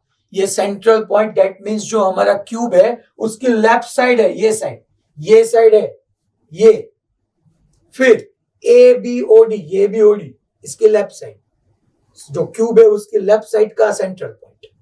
फिर फेस BEFO, BEFO कहां पे, चलिए विजुअलाइज कीजिए, BEFO जो क्यूब है उसका पीछे की साइड, बैकवर्ड साइड, उसका सेंटर ये है, उसका सेंटर ये है, central point of the face BEFO। Okay ठीक है, तो क्या बताना है हमको, बताना है vector, the vector from the central point of the face to the central point of face, ये सेंट्रल पॉइंट से ये सेंट्रल पॉइंट के कनेक्ट होता हुआ हमको वेक्टर बताना है। ये पॉइंट को G बताया गया है, इसको H बताया गया है। चलिए अब देखिए यहाँ पे सब देखना, मैं किसी को भी क्वेश्चन राइज कर सकता हूं और आंसर नहीं मिला तो उसी सेंटर में हम लास्ट में डिस्कस करेंगे। फिर देखिए यहाँ पे इसको ओरिजिन है, देखिए ये ओरिजिन है, इसने इस एक्सिस को x बताया है, देखना ये एक्सिस हमारे पास x है ऐसा बोला गया है, ये x है, फिर ये एक्सिस को उसने z बताया है, ये एक्सिस को ये z बताई गई, पीछे से स्टार्ट हो रहा है, देखिए ओरिजिन कहां पे है, और इसको इसने y बताया, ये y है। अब मेरे को ये RG, G पॉइंट है ना, उसका पोजीशन वेक्टर फाइंड करना है। जी पॉइंट कहां पे है उसका पोजीशन वेक्टर बताना है। दैट मींस मेरे को पहले आर जी वेक्टर, जी पॉइंट कहां पे देखिए यहां पे ऐसा क्यूब है, ये दो साइड हुई, राइटवर्ड लेफ्टवर्ड, फिर दो, ये बैकवर्ड ये फ्रंट, फिर एक टॉप एक बॉटम, 6 साइड हुई पहले, फिर से left right, top bottom, back front, ये सब क्लियर, सबको क्लियर, 6 साइड सबको दिखी। ओके, अब जो सेंट्रल पॉइंट है जी, वो किस साइड का सेंट्रल पॉइंट है? ये साइड का, जो कौन सी है? A B O D, O A B O D, ये साइड, यहां पे सेंट्रल पॉइंट है। अब देखना यहां पे बालासिन, और अब देखना यहां पे ये मेरा ओरिजिन है, ओरिजिन आगे नहीं है पीछे है। यहां का आरजी वेक्टर मैं लिखाऊंगा और एच का आंसर आपके पास से मुझे मिलना चाहिए। ये ओरिजिन है, दैट मींस अगर ये मेरी साइड हुई तो यहां पे आगे ओरिजिन नहीं है, ओरिजिन पीछे है, ओरिजिन से ये मेरी एक्स एक्सिस हुई, ये मेरी एक्स एक्सिस हुई। अगर इसका कोऑर्डिनेट निकालना हो तो देखिए ये जी पॉइंट है वो एक्स एक्सिस पे बीच पे होगा। अगर ये साइड मेरी ए है तो ये a/2 पे होगा, ये z एक्सिस पे बीच पे होगा, ये सारा जो है वो z एक्सिस है, सारी z एक्सिस है तो बीच में a/2 होगा। और यहाँ पे मेरा ओरिजिन है और ये साइड है, ये साइड से तो एक y एक्सिस स्टार्ट हो रही है, यहां से तो y एक्सिस स्टार्ट हो रही है। सो ये पॉइंट x एक्सिस पे कितने डिस्टेंस पे लाई कर रहा है? ये x एक्सिस है, सो ये a/2, so a/2 I carat. फिर इसका y कोऑर्डिनेट क्या है? y कोऑर्डिनेट 0 है। क्यों 0 है? क्योंकि y एक्सिस तो यहां से स्टार्ट हो रही है, स्टार्ट, यहाँ पे y कोऑर्डिनेट तो 0 होगा। z कितना है? दिखाई दे रहा है, z कितना है? z है अगेन बीच में है, सो a/2 k करें। सर आपने प्लस क्यों किया? पॉजिटिव z एक्सिस है इसलिए। समझ में आया सबको? a/2 I caret plus a/2 k caret. y coordinate तो वहां से स्टार्ट हो रहा है हमारा, सो वो 0 ही होगा ना। अब आपको आर एच कैरेट बताना है, सॉरी आर एच वेक्टर बताना है, ये एच पॉइंट का पोजीशन वेक्टर। चलिए कौन बताएगा? Raise your hand. ये एच पॉइंट कहां पे? पहले साइड का सेंटर पॉइंट है। साइड कौन सी है? बी ई एफ ओ, यहां पे एफ है, देखिए ये बी ई एफ ओ, उसका सेंटर पॉइंट। ये पीछे की साइड है, पीछे की, ये लेफ्ट में थी, राइट में थी, पीछे, आगे, टॉप, बॉटम। ये जो पॉइंट है वो पीछे का बीच का है, जो पीछे की साइड है उसका मिड पॉइंट है ये। इसका कोऑर्डिनेट बताना है आपको, ये कहां पे लाई करता है। चलिए फास्ट आंसर देना क्योंकि आपको लंच के लिए लेट हो रहा है, ऐसे खड़े नहीं रहने का, ऐसे मालूम हो तो बताना है। चलिए रेज योर हैंड, कितने सेंटर से? यार आंसर तो आना चाहिए ना, हमारी सेंटर का क्रेडिट का इश्यू है। देखता हूं अभी आगे मैं किस सेंटर में से कितने आंसर मुझे मिल रहे हैं। चलिए यस, भुज फर्स्ट बैन, आप आंसर दीजिए भुज में।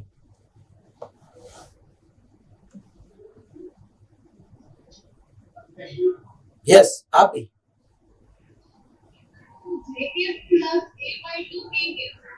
when a/2 j k plus a/2 k k, आपने आई कैरेट क्यों नहीं बताया बहन?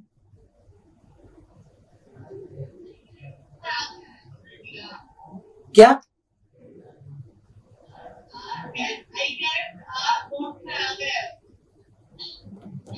आई कैप में क्या? फिर मुझे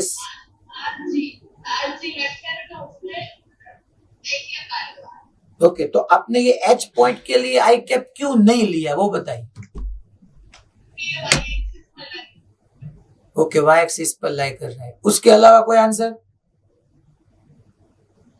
नहीं? ओके ठीक है, गुड ट्राई, मगर अभी थोड़ा आपको क्लियर ज्यादा करना पड़ेगा। चलिए कौन, यहाँ पे ये बहन ने आंसर सही दिया है कि यहाँ पे देखिए ये वाई एक्सिस पे आधा तो a/2 j carat, z axis पे भी आधा तो a/2 k कैरेट, ये भी हाफ, ये भी तो वो तो ठीक है, चलिए नो प्रॉब्लम, मगर एक्स एक्सिस पे क्यों नहीं? ये मैं लिख डालता हूं a/2 j caret plus a/2 k caret. Sir ये एक्स क्यों नहीं आया? यही विजुअलाइजेशन आपको करना है ना। ये पीछे की साइड है उसका h कैरेट, यहाँ पे g था। चलिए कौन बताएगा एक्स एक्सिस क्यों नहीं हमको मिला? यहाँ ये आंसर करेक्ट है, मगर आई कैरेट क्यों नहीं आया? एक्सप्लेन परफेक्टली कौन करेगा? Yes Porbandar first batch.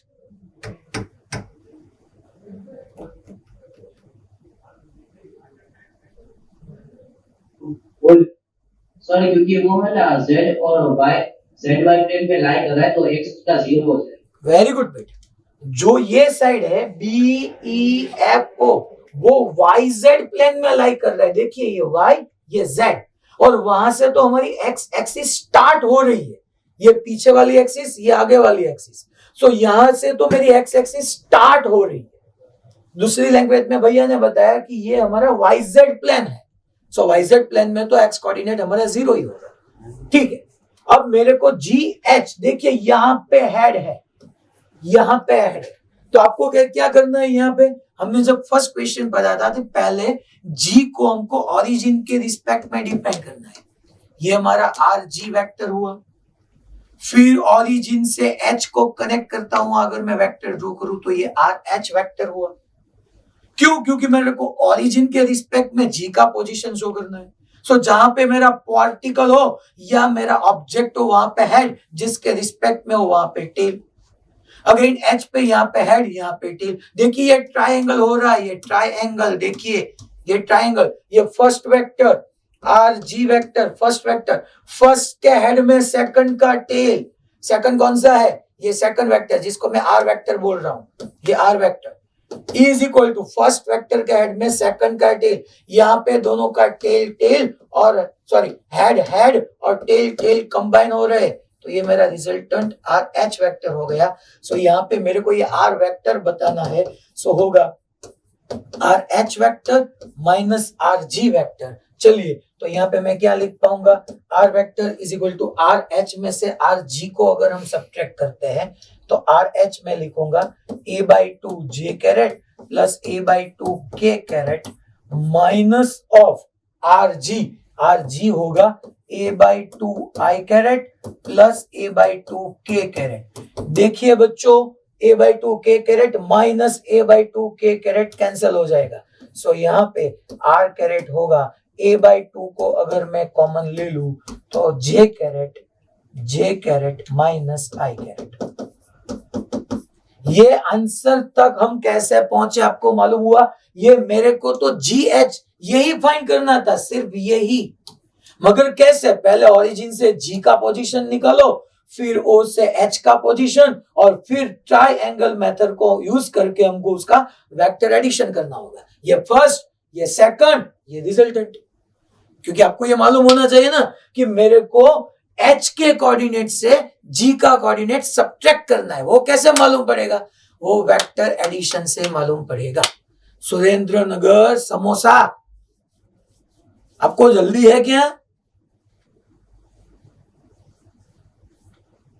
ये समोसा वाला भैया हर लेक्चर में मेरे उसको डांटना ही पड़ता है, क्योंकि वो समोसा खा के इतना बड़ा हो गया ना कि वो टाइम देखने के लिए पीछे मुड़ेगा ना तब भी मुझे पता चल जाएगा, यहाँ पे सारा हिल जाता है। चले ठीक है, सबको ये कैसे हुआ मालूम हुआ? सूरत गुरुकुल, ओके गुड। उसके अलावा सब जगह ठीक है? Okay fine. अब 2-3 क्वेश्चन है, ये आंसर आपको भी मिल गया, ये तो अब होमवर्क में कर पाओगे आप ये क्वेश्चन, और ये होमवर्क में है। चलिए आज टॉपिक 10 का क्वेश्चन नंबर 1 आपसे हो जाएगा। फिर ये यहाँ पे फिनिश हो गया हमारा काम। नेक्स्ट में हम ये दोनों क्वेश्चन पढ़ के अभी resolution of vector in 3D छोटा सा टॉपिक है, वो पढ़ के हम नया चैप्टर स्टार्ट करेंगे। ठीक है?